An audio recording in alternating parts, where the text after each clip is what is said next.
Good evening, everyone. System Chalk here with the 31st episode of the Bright Young Thing Legacy for Cultist Simulator, playing as David Ellison. So we've got a number of things that we're going to need to focus on for the next little while. We have a new appetite from our marks. We are going to want to have a prisoner, otherwise we will start losing the marks as we move by, or as time goes on. I've got some evidence against me, but I also have plenty of moth followers that we can throw at the problem, so I'm not too worried about that for the moment. And then I've got a restlessness, but I'm not, one, I can't paint it away, but number two, I'm not as worried about it because we don't have a season of despair coming up quite yet. So we'll see how it turns out. The first thing I want to do, though, is take care of my reading. So on Matthias and Amethyst Imigo, Lost, an account of an occult romance. A certain Para, son of Aaron, claims to have written this in a single day and a single night as part of his initiation into the Damascene branch of the House of Leith, that tight disciplined order of immortals who reject their past and future. The laws of the house forbade Matthias to love. The customs of the wood forbade the Imigo to remain. So he conjured her a final time, and when she had uncovered the shears of Alcapura, and she suffered him to cut the wings from her back, so that she might remain, and he suffered her to cut the parts which hold a man's seed, to keep them from the detestable act. This was love in all its blood and joy. We have cast Matthias from the house. Okay, we're going to wait to see what we can do with prisoners before we use the dream slot, and that's everything we need to work with right now. My minion is returned, attended by a prisoner rendered docile with delight. Okay, no notoriety, that's just part of doing business at this point. Now I could just let the mark sort of starve. I'm not quite ready to do that yet. If I want, I can try and bring one of the pawns up, and then I don't need to worry about the restlessness. I could also talk with Poppy about the commission in 51 seconds. I could send the minion to destroy the evidence. Actually, with 0.1 seconds, let's get some information on what's coming up. Okay, another season of suspicion. So that gives us an incentive to make a move on the evidence. The clouds part. The wolf despair prowls elsewhere. No dread empowers this despair. It's over for now.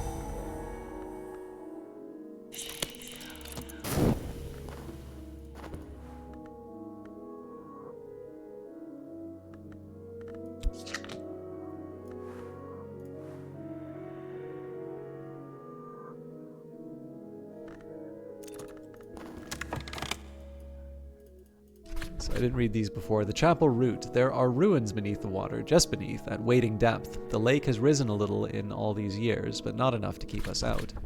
The chapel crypt is flooded, and the water soupy with old corpse matter. But at last we bring up a wax-sealed coffer. 18th century? No older than that. Let's see what's within. So we've got the Orchid Transfigurations, Volume 3. That's in Latin, so we can translate that right away. Witch-kissed oil, so this isn't a pigment, but this is something that we can use. We could probably summon a percussivant with that if we have to, if we're in particular need. Those indignities perpetuated by the deceitful fraternity of obliviots, Latin, and notoriety for being a bad boy. Okay, we got money, so let's go to Karashim. We don't expect any books out of that, but we can toss a little money at it and get some extra goodies, consumables.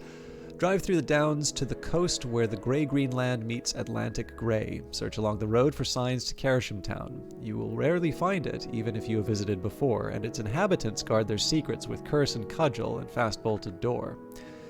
Slink along the streets to a once fine townhouse, surreptitiously case the back garden. Odd stories circulate about the woman who lives here. She might be an adept, a collector, or even the rare thing called impausa.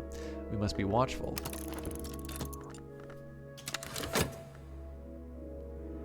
I actually have contentment, so we should be able to get rid of the dread. It's not like we're using the dream slot anyway.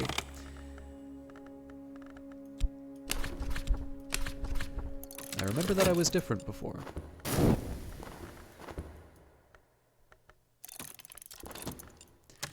I've drunk the light of their mind. It thrills and fills me. The marks brighten in me. So 2 erudition. At the 5th mark, the light may leak out of wherever the skin is bruised or frayed. And now the skin is beginning to hang loose on my body as the process gnaws at my flesh. I am very thin now. I am always hungry.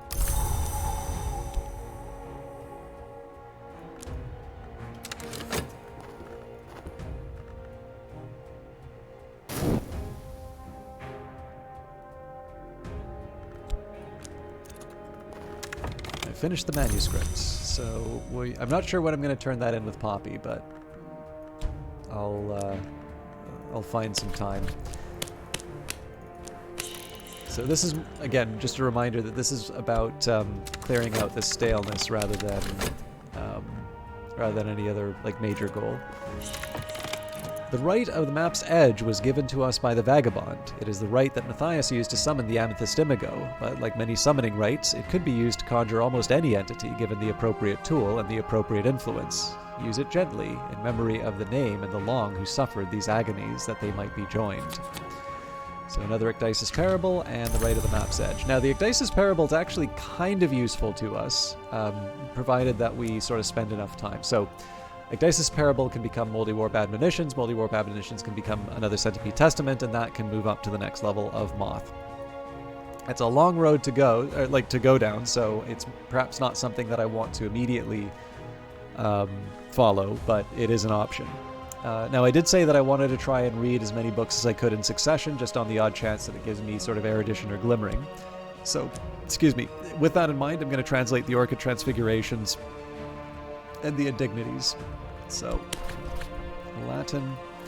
A 16th century alchemical fever dream attributed to Robert Flood, frequently banned for the disturbing allure of its illustrations. This is in the original Latin. Lock the study door, the work begins. Okay, so my hated Fifth Eye Curse. Now, fortunately, we've got a percussigan. So I think what we'll do here is we'll add a Moth Follower first. So there's Yzabet.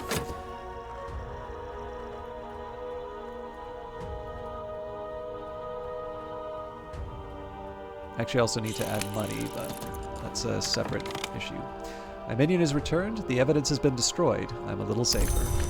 Okay, that's good news, actually. But I am going to send Saliba out to get another body. A sufficiently persuasive disciple can probably lure a susceptible companion back to us. And we won't pay for the colors of the night. Again, we're just trying to get rid of staleness with that. But we are going to do another commission immediately afterwards.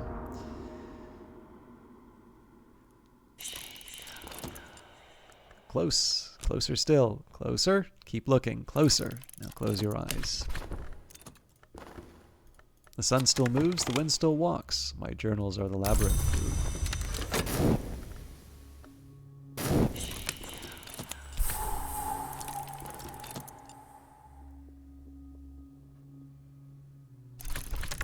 My recent work has attracted a couple of callers. With luck, something might sell. So unfortunately, this restlessness is going to wind up.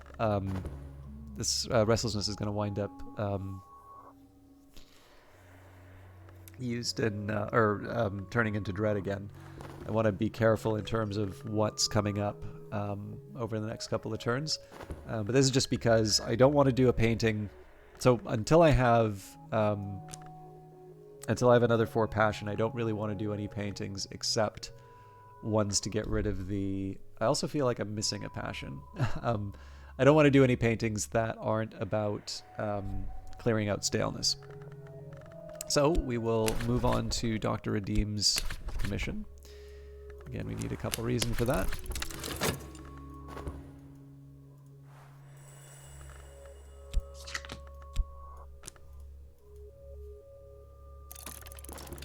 I prepared the text for study, and one more translation, and then we can begin.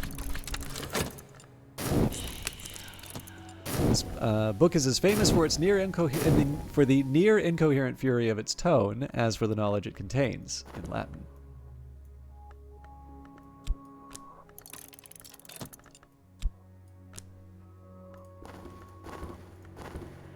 Their bewilderment is our opportunity. We will pass in silent secrecy. I think I will add a knock follower just for safety here.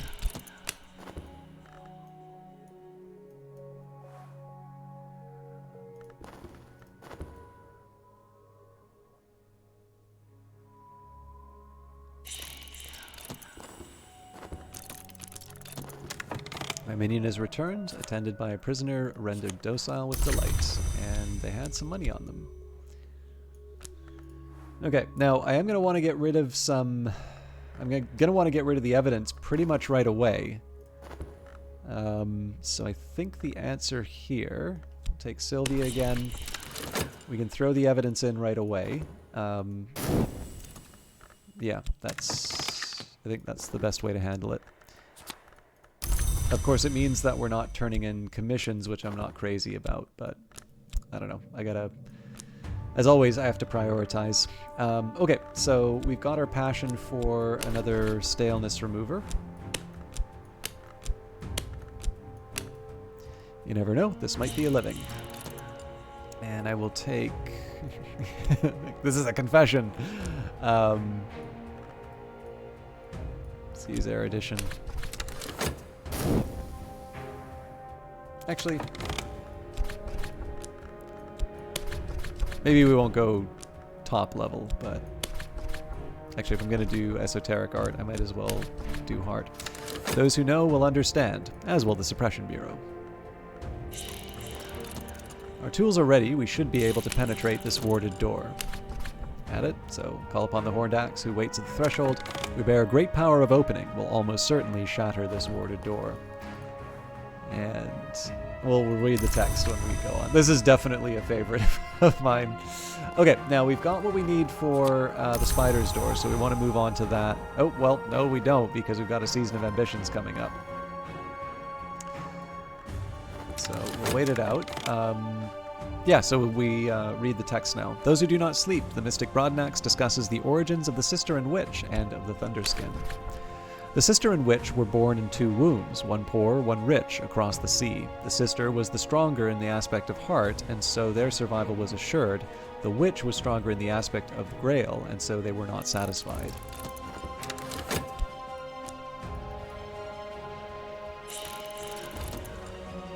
This is not one that we pay for paints on, so I'm safe for now. My adversary has not enough evidence to bring a case against me, and they've found no new clues.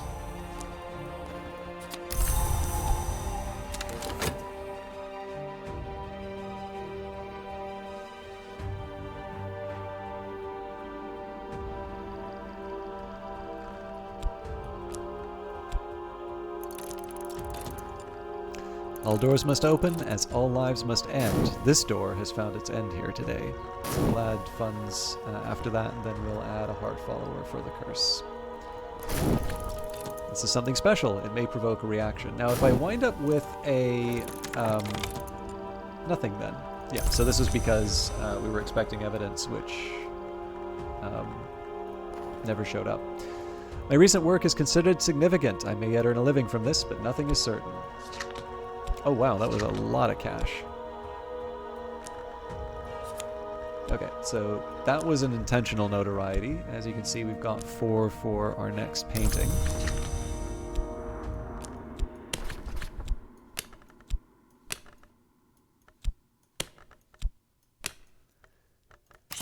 And as always, the question is, what do we do a painting about? We're not looking to poke the bear, so I'm not going to do another esoteric painting, but I can do a mood piece.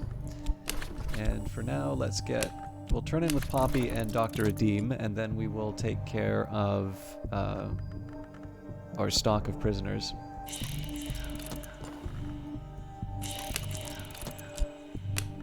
Expedition plans for the next challenge. It'll consume funds. I could add funds now, or I could send another follower. When the Sister and Witch came from the west, the Red Grail permitted their ascension, but then grew jealous of their power. It lured a great musician into the ranks of its names, and caused him to be reborn from blood as a heart hour, so that the Grail might maintain dominion there also, but its victory is not assured. So, Rite of the Seas fasting. These wind up being kind of helpful. So, I think it's well known both among the community, but also, you know, I think this is covered in the either a Twitter thread or in the Reddit AMA. Weather Factory also knows that people tend not to do the rites that involve sacrificing permanent things. People tend to prefer the Sunset Rite and the Rite of the Map's Edge. But for those of you who only basically ignore every other rite, I will draw your attention to one such as the Rite of the Seas fasting. This rite calls on the witch and sister to close the gap between what is and what might be. The adept pours or hurls an offering into water, preferably, but not essentially, the sea. I always imagine, I don't do it as much. Actually, I had to throw out a bunch of my chemistry, which I'm a little sad about, but it was so terribly expired, and some of it just stank. But I shot film a lot. I actually still shoot film because I don't have a full-frame camera, and if you want a full-frame digital camera, that is preposterously expensive for a hobby thing. And I mean, camera phones are amazing now too, so the need for hardware is, like dedicated hardware, is certainly very questionable now. But I would shoot black and white, and I would develop my own black and white, but I never really had a dedicated room for it. So essentially what the whole matter would be is I would fill up the bathtub, and it's a very ramshackle setup. I'm amazed that I did not ruin some rolls, but it was also very fun. So I always kind of imagine, like, this is, I don't think this is why stuff like the Sixth History license exists, but this is the sort of thing that, for myself, I like about the setting, is that while the game takes place in a specific time, there's obviously enough in history that, there's enough in history that you could imagine, a few of these secret history stories being told in older times. But it's also fairly easy to imagine how it might work in the modern day as well. And I've talked many times before in terms of sort of the the comparisons that you would make between sort of creativity and the imagination and just sort of the sorts of things. And again, these reflect preoccupations for myself as much as sort of themes of the game, but I don't think it's unfair to say that this is stuff that's inside the story. But for myself, I definitely can imagine some secret histories version of myself, which is far more clever and adept at the occult, doing a bathtub Rite of the Seas fasting out of necessity. So I don't know, like I like thinking about stuff like that. It's a way that the setting sort of stays alive for me, to be able to just sort of imagine how it applies to a few others.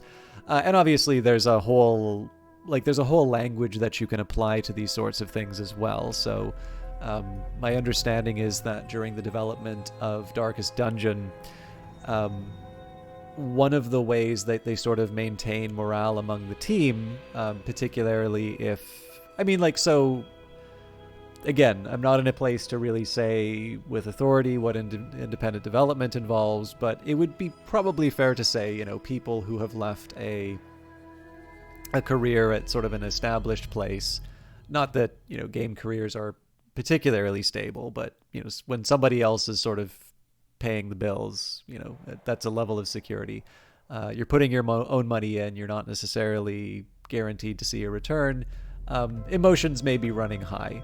And apparently one of the things that Red Hook did during the development of Darkest Dungeon was that the virtue and vice system, essentially that would sort of be how they would describe it. It's like, don't worry. They're just feeling this today. And that would sort of be a way that the, something that could be a destabilizing influence in production was sort of kind of kept under control. You didn't have the problem that, somebody's going to fly off the handle and that, the project shatters into a million pieces. They essentially sort of developed this grammar inside of the, grammar among the team that was also present inside of the game to sort of explain what was going on. And, likewise for me, right, you can imagine, I mean, we see this in the comments for the videos, but this is true for just about anything, right? You can talk about Grail people, or you can talk about, I'm, feeling a little winter today or something like that. I mean, with me, especially because, I would not consider myself to have an encyclopedic knowledge of Cultist Simulator. I still fall into the bad habit of not mistaking, but like using the principles and hours interchangeably. And that's obviously not right, because there are hours that sort of have a combination of the two. Although usually what happens is when I sort of compare the hours and the principles, it's the, like usually what I kind of refer to as sort of the single aspect one. So far as I can tell, the Watchman is a pure lantern hour. I actually think I may have done, with someone who's more closely involved with this game, I think I may have made this mistake. Generally what I would do here is the substitution would be the ones where it's sort of clear. But yeah, like you sometimes like you don't, it's not the fully authoritative version that you're giving when you speak that way, but it's a fun way to discuss. And again, it's a way, if you're familiar with the game, it can be a fun way to talk. It's a way to sort of identify fellow initiates. But again, for me, like I said, it's a way also to kind of keep the game alive, because there hasn't been new content for. Well, okay, I want to be careful about that, because obviously the game has been updated and there are new mechanics in that, but sort of the fundamentals of Cultist Simulator, the story that's told, and the experiences, those haven't really changed since Exile. It's not like, so far as I can tell, it's not like there's some super secret legacy or ascension that's been added to the game since since the release of Exile, that we're all looking for. And yet there's plenty to talk about in terms of the secret history setting, and I like that part about it. Again, it's sometimes silly. Like I realize I have a silly streak that sometimes doesn't really work for people. I don't know if this is just kind of people who are into kind of occult themed things. There is sometimes a degree of seriousness that I don't always find the most productive, but I sort of understand where people are coming from on that. I do have that silly streak in me, and so I tend to like it. I've also kind of talked about it too when they say it's like, keep the swords sheathed, lest the corpse not be quiet. And there are two ways of, actually, now that I remember it, sorry, this is a long diatribe, but I actually remember, this could also be because of some of my earliest versions of earliest memories of Cultist Simulator, because I remember having to do a ritual, and I assumed that the sacrifice it required was a person. I can't even remember what it was. I don't think it was Rite of the Watchman's Sorrow, but for it I needed to put I put a person in, because it's like, well, yeah, you're playing the culty game, right? You put the person in, and the ritual happens, right? So there's the dramatic moment and the sacrifice happens, and there's no response. And then, I think later I found it, I maybe put like a Spintra or something like that. Again, I was still figuring out the mechanics for the game, so I didn't even fully appreciate that what you have to do is combine. It's not so much the object that you're putting in so much as it is the different aspects that matter. But I had this wonderful image, right? The character, his hand's bloody after the dagger's been brought down, and the uncomfortable silence that's going in. And so wait, let me look at that again. It's like the great sacrifice. Oh, it's money. I'm sorry. And that sort of stuff I live for. Like I do not find that cheapens the stuff, because, a little bit of humor also. I guess a little darkness mellows my light, but, it's the other way around too. And there's definitely humor inside of Cultist Simulator. But yeah, whether it's a bathtub rite of the seas fasting or the mistaken ritual or any of these other different things, I like that there's a lot of space in this setting to sort of make it your own and to be able to to play around and have some fun with it. And again, the sixth history license, I think, is a really great idea because clearly there is mod support for the game. But it's so nice that there is the opportunity for more expression, and also it's not just that there's more expression, but it's in such a way that people are incentivized to really make something of it. So, modding is wonderful, and not everybody necessarily needs a financial incentive to do certain things. But obviously, if it's just a hobby project, there is going to be a limited amount that you either want to or you can afford to spend on something. If, on the other hand, you feel that you can be compensated, or if people can support the ongoing development, or any number of these different versions, I just ultimately think it means that there are better projects that come out as a result. Mods can still be free, right? There's nothing saying that people have to spend the money, but by making it very clear in terms of what can ask for money and what can't, and sort of the limits in terms of what's going through, I really do feel that that's the sort of thing that can let people say, hey, I've actually got a really good idea for this, and now I'm able to, I feel like I'm at a point where I can really commit something to it, where before, you don't always necessarily want to live in the shadow of the possibility of some kind of a lawsuit, when really what you're trying to do is participate in something that you enjoy. All right, I've received the currency of the secret world, and my patron has let tantalizing information slip. Let's turn it in with Dr. Redeem as well. Oops. I have what the doctor requested. Now, we're leaving the dream slot open, but we are going to read the Orchid Transfigurations Volume 3, Noon, the third volume of the compilation of quasi-Rosicrucian allegories, supposedly by Robert Flood. This is a later English translation. A long dialogue between the Mountain Mother and the Vigilant Storm describes the ways in which both mountains and storms end, and the protections they use against those ends.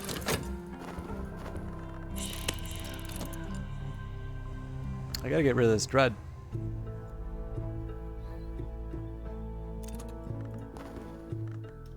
I received the currency of the secret world, and my patron has let tantalizing information slip. So, I'd like to use the talk verb for something else, but I actually need to see whether or not I'm going to be able to get rid of the dread through other means. So we're just going to hold still for now. If I can't get rid of the dread because of contentment, what I'm going to do is upgrade one of the pawns. We're running out of that option, by the way, but that's fine. That's kind of how it's supposed to happen. And call upon the ring you who encompasseth. Dorothy, make this happen. Call upon the ring you who is renewed. We are strong enough in heart to be almost entirely secure against the curse. And my recent work is celebrated. My name is well known, and my work has done well. But we did get 2 staleness. So, more glimmering, lots of mystique. Get the vitality back. No contentment. So, not so fast. A pawn, dread, Finian invocation. My follower will kneel as a novice and rise as an initiate. I will administer the necessary oaths myself. Moving right along, let's... Oh, I don't have the passion to throw at this, so we are going to do a forge commission instead.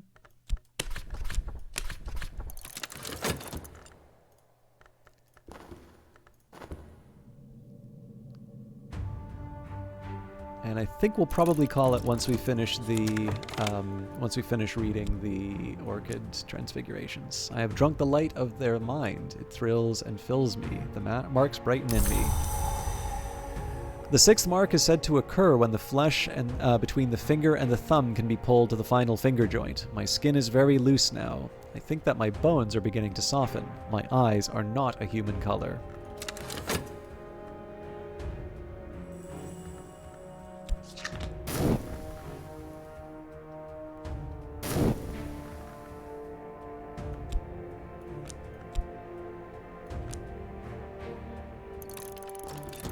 Our power is stronger than the power that was here. The curse won't touch us.